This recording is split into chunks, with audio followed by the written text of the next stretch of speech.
Welcome, everyone. I have with me today our courageous creative conqueror, Lynnette Parsonage Siler, and she's going to be sharing with us lots of information about creative ideas that she uses all the time. She's one of the most creative people I know, very expressive and creative, and dabbles in all different kinds of creative arts. And she's even going to be reading a poem to us and sharing with us a little bit of information about how to express yourself with online materials in craft making and that kind of thing. So welcome, Lynnette. Please introduce yourself, where you're from, and I'd love to hear a little bit about your beginning early journeys in creativity, maybe as a child. Oh, I was born and raised in England, and I had lots of opportunities to be creative as a child because we didn't have tons of toys and whatever else have you. So our idea of play was playing out in the fields and making up games. And even in the playgrounds at school, it wasn't, okay, let's play, dominoes or tag or anything. We made up games, we made up stories, and we acted out those stories like episodes in an amazing television show. And I was fortunate to have friends who would go along with my little ideas and my scripts and everything else. So I was really blessed there. And people who would indulge those come up with their own ideas so we could learn from each other. And I think I also, when I was little, we had cousins who lived with us for long periods of times. And so we often had to double up in our beds and stuff. And I always had my littlest cousin, Brian, at the other end of my bed. And to get him to sleep at night, I would have to tell him stories. And they were always stories. They were always stories I made up. And I think that was really the beginning of my storytelling. And that went on all the way through school. In fact, one of the famous stories about me from one of my teachers was I was in a history final, and I had not really studied as hard as I should. And the question was, describe daily life in Egypt. And I thought, no way, I don't remember a thing. Well, I remember papyrus, and I remember. So I took a deep breath and I started out, I am the Sphinx. And I told the whole thing from the eyes of the Sphinx and what the Sphinx saw every day. And I just made up, and I filled in the story describing the sunsets and the sand in the desert. And yes. The teacher said on my report card, Lynnette did quite well through the year, but she would have done much better if she relied a little bit more on facts and a little less on creativity. So you were a storyteller at an early age, is what you're saying. But I also know that you are a creative arts person, crafts person. Was there someone in your life that led you in that direction? Maybe some family member or friend that was a crafty sort of person? My aunt. She was a teacher, and she was a cook. So she created a lot of things from nothing. She was also very thrifty, and so she would refinish furniture, do all kinds of really interesting things. She was a creative seamstress, and she did a lot of embroidery. So she embroidered artwork for cathedrals. But when you think of artwork for cathedrals, you think of very traditional stuff. But she did, in a time when it wasn't fashionable, she did very modern art, really beautiful stuff. And I'm fortunate enough to have some of her handwork at home, but it is very different and very creative, and not what you would think from the time period that she was in. So I think that she led me down paths I otherwise wouldn't have gone down. So did she teach you some of your skills? She definitely taught me embroidery and painting. She had a very interesting circle of friends, and one of those friends was an artist who painted some really beautiful, beautiful things. And I was her goddaughter, so she took me places. And we went to Wales one time, and I was staying at this artist's home with her. And one day he took me out while his wife and my aunt enjoyed afternoon tea or something. And he took me out down to the beach and showed me this rock, this humongous rock in the ocean, at the very edge of the ocean, that he'd been trying to paint for years. And he sat explaining the difficulties in painting from different angles and light and shadow. And these things just boiled in my mind, you know, all of the amazing things. And then when we were walking back, all of a sudden he said, okay, we have to lie down right here. I thought, well, that's interesting. But we laid down. It was underneath a copper beech tree, and the leaves were coming, the light was coming through the leaves just in the most beautiful way. And he said, look at the light. Look how the light just dances and makes things change color. You know, see how the light is glancing off the side of this branch. He said, you look at everything. Art is not painting what you see in your mind. Art is painting light and the effect that light has on objects. Very wise, yeah. So, you know, that just from a very early age, the whole concept of light on objects fascinated me. And so I learned how to draw and paint from them. And my dad was very good with drawing and painting and what have you. So I learned from him too, but just from a very early age, I think there was a lot of creativity in my life, and I was very blessed.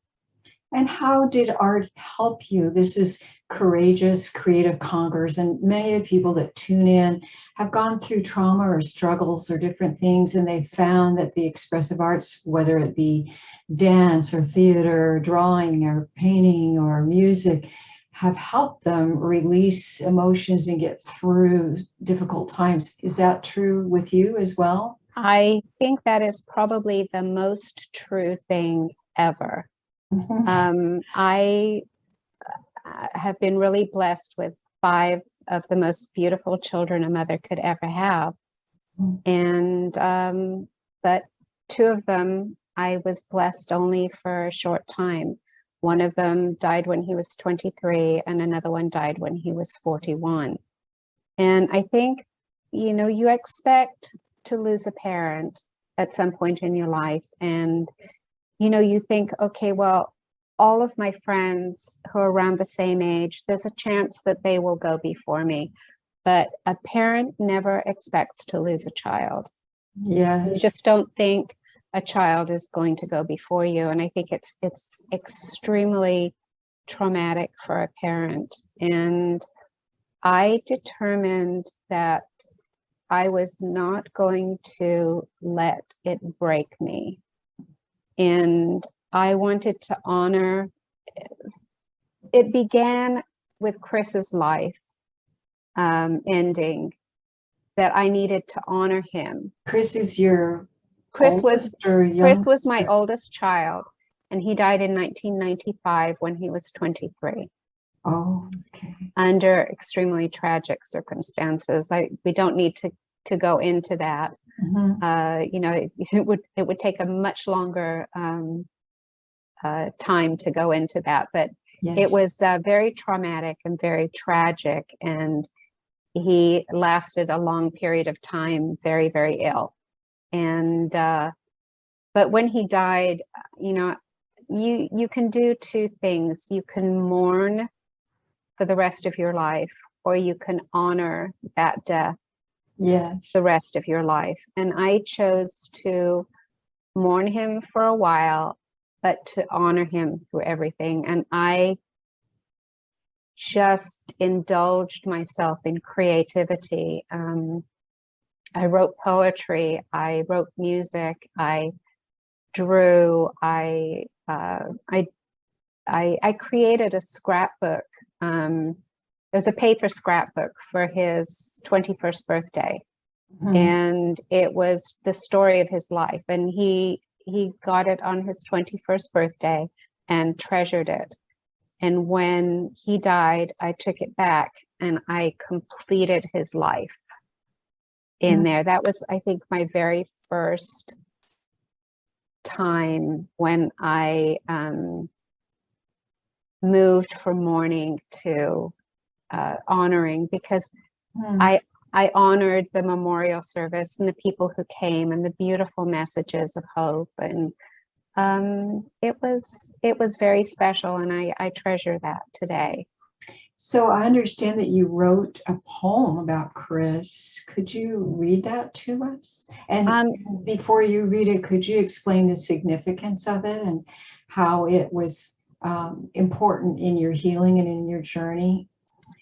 Yeah, I think that being able to scrapbook his life with pictures and everything else was wonderful. But I also had to create a verbal picture, you know, something that people would be able to read, and, you know, something that would really touch their heart, something that would touch the hearts of other people who maybe had lost children. And I was really honored that somebody requested, it was for some new law that was passed, something like Amber's Law, where they had to read something in Congress to a hearing that expressed how they felt about losing a child, and they chose my poem. Oh my goodness. So I thought that was really wonderful, and Yeah. I found it shared on the internet and all kinds of stuff. So Poetry is just so powerful in expressing emotions and really getting to the heart of what's happening, the heartbeat. Yeah. So I'd love to hear your poem. Thank you. Thank you. And this is a poem for Chris. The air that I breathe is no longer blessed with the magic of his sweet breath, and his eyes that sparkled and danced and shone are closed in the stillness of death. The earth he once walked is not quite as rich. He took with him treasures untold, and arms that once cradled and loved him so much are empty without him to hold.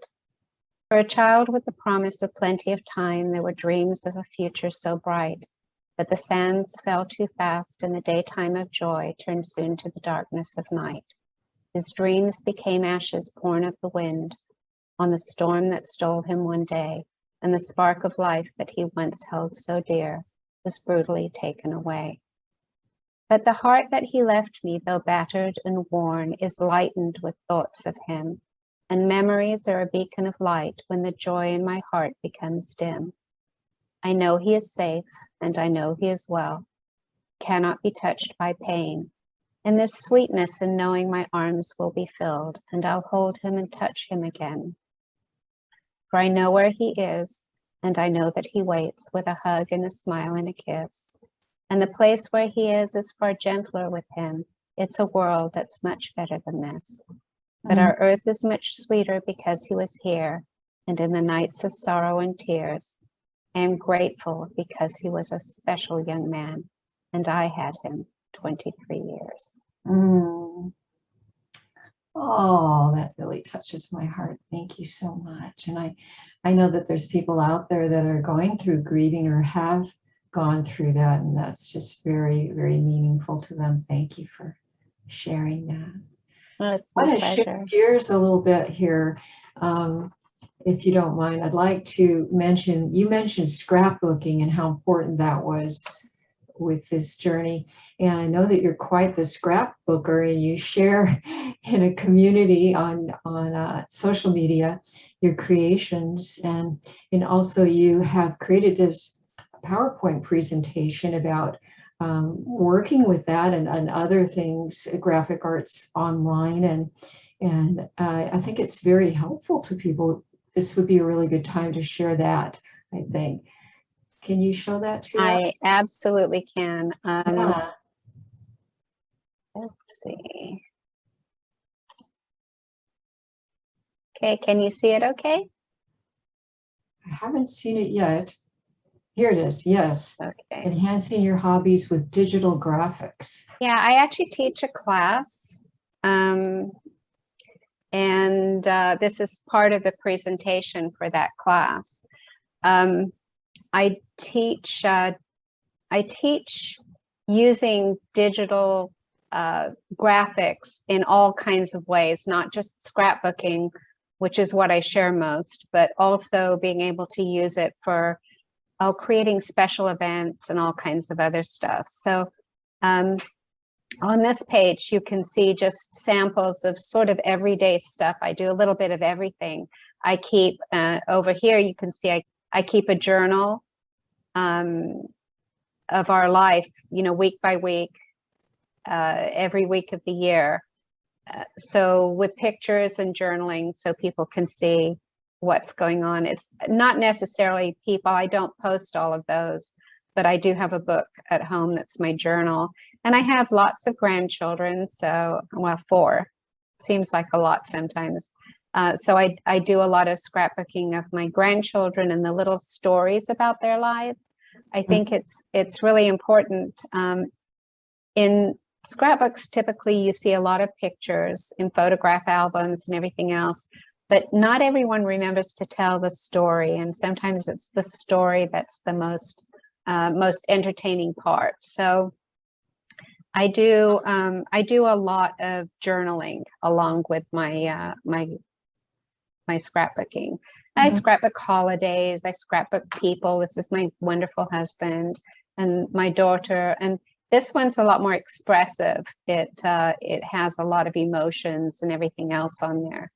And this one's a little bit more artistic and as an art piece. But I also do like a lot of genealogy and family history, where we tell the stories of our family. And I do that same thing using the same kind of graphics and whatever else have you. So you can see not just the people, but the places, stories about them moving, about their lives and everything else. It's so beautiful. I love the design of it. It's just so beautiful. And I do a lot of posters and banners, events. This was my 45th high school reunion. And we picked a theme and we were able to just carry that theme all the way through the event. But again, it just gives me an opportunity to be very, very creative. With my grandson's first birthday, this was actually his shower, but creating wrapping paper and everything else was just so much fun. Weddings, birthdays, invitations to things, calendars. I mean, just being able to see every month, seeing the creativity used on calendars has just been such a treat. And instead of writing a name on a gift, how creative is that? Instead, we have little tags with pictures of the people and we attach those to all of our gifts. That's so great. They can just look for their picture on their present. Yeah. Our ABC books are again, they're things that are meaningful to the children so that when they go through them. But I think one of the, going a little bit back to the grief and being able to work our way through grieving and being able to use the creativity to not just help yourself, but to help other people. One of the things that I have been blessed to do more than once is to create memorial video slides and turn it into a video with music and everything else to sort of tell a little bit about the story of people's lives, pictures of them with their family and their spouse, and something that family can treasure forever and will also tell a story at the memorial service. So that I think is one of my greatest pleasures to do for people. Beautiful. Thank you. Yeah. So, and this is just using the same digital art as actual art rather than just a memory scrapbook. So, and I also use it for poetry and stories. So my poetry isn't generally just written on a piece of paper. I actually write some of the two of these poems aren't mine. The center one is mine, and it's about the Berlin Wall and when that wall came tumbling down. Oh. So I wrote a very dramatic poem on that quite a while ago, and that's a picture of my husband just touching the wall. And one of the lines of the poem is the hand that was a small hand when the wall was built. It just goes on like that. So, I think that is, and also programs and games and all kinds of other stuff. So I do get to use the graphics in a lot of ways, but the number one way that I use them is just my regular scrapbooking, and I have thousands of them. And one other thing too, if you want to pop out of this for a moment, I wanted to mention that, this whole thing about your journey with losing two of your children, it's just so powerful. And I understand that you are in the middle of writing a book and finishing up the editing of that, which is based on that journey. Can you tell us a little bit about that? Yeah, the book, the working title is The Last Gift, and it was based on something that my son told me as sort of his parting gift to me, that was a little bit difficult to hear about the importance of spending time with the people that you love. And because I think a lot of us get caught up in everyday life and we don't spend the time that we need with our family. We're too busy doing things for other people.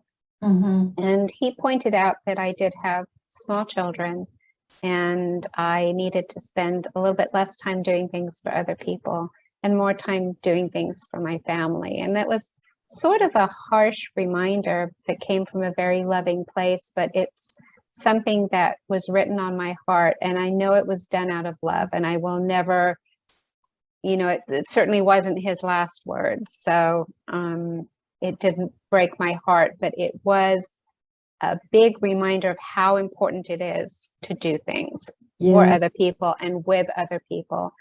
And The Last Gift, originally I was trying to write this exactly as it happened, with that being the last gift, and it never came together as sort of a documentary type story, a nonfiction. But what it did end up coming together as was when I completely rewrote the story from a different point of view, with a different person losing a child, and the last gift being some things that this child wanted them to do, a young woman wanted them to do to bring healing through grief. And it's been probably since 1998 was my first draft of this. And I keep putting off finishing it up, and I finally finished up the story, and now it's in editing. And it is a lovely story. It's difficult, I think, to read because of the grief, and part of my editing now is lightening up some areas so it's not quite so deep and heavy, but I really do like it. Well, it seems like you have so many gifts to offer people in so many different creative materials and aspects. And this last one is a really big gift, I think, finishing this book, not just a gift for others, but a gift for you. Yes. Yeah. It is. It really is. And, my family who read it, just, wow, it's really touched them deeply. Yes. So we'll see where where it goes. And hopefully I will get motivated enough to publish it. Yeah. Yeah.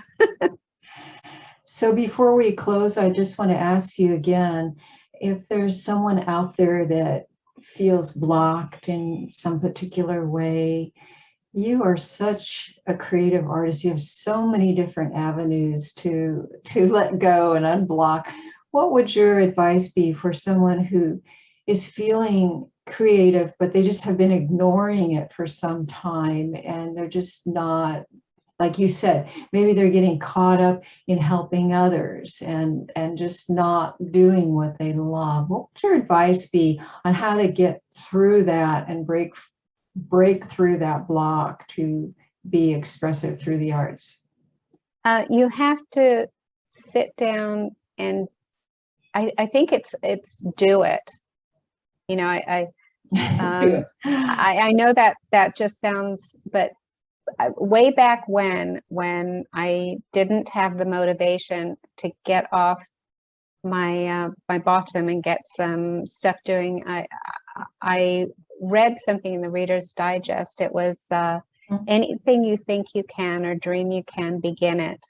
Boldness has power, genius, and magic in it.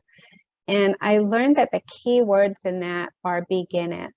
And very good. It doesn't matter if what you're beginning is exactly what you want to be doing. It's to be doing something. So number one, if you're really feeling very, very blah, take a shower, because showers have ions in all those little water droplets bouncing off each other do create ions. It's one of those wonderful scientific facts you can rely on. You always feel better after a shower. And then do something. It doesn't matter what, go for a walk. Don't sit down and think, I really need to get going. Do something. And while you're doing whatever that is, start thinking about what you want to be doing, what your creativity is leading you to do, and take one small step towards that. Those are really good points. Thank you so much, Lynnette. It's been so much fun to have you here. Is there anything else you want to say before we say goodbye? No, just the shower advice does appear in my book. So I very firmly believe in it. It's a family joke with us. It's always the first thing. It is in your book. I read a little bit of your draft, and it was about take a shower. It is. Yeah. So that is maybe I'll go do that right now before I go to bed and take a shower. It's a wonderful thing. Okay. Well, thank you, Lynnette. It's been a lot of fun, and I always enjoy checking in on you on social media and see what creative projects you're up to, and I'll keep doing that. Enjoy our time together. Thank you. Thank you. I really enjoyed it too. Me too. Bye, everybody. See you next time.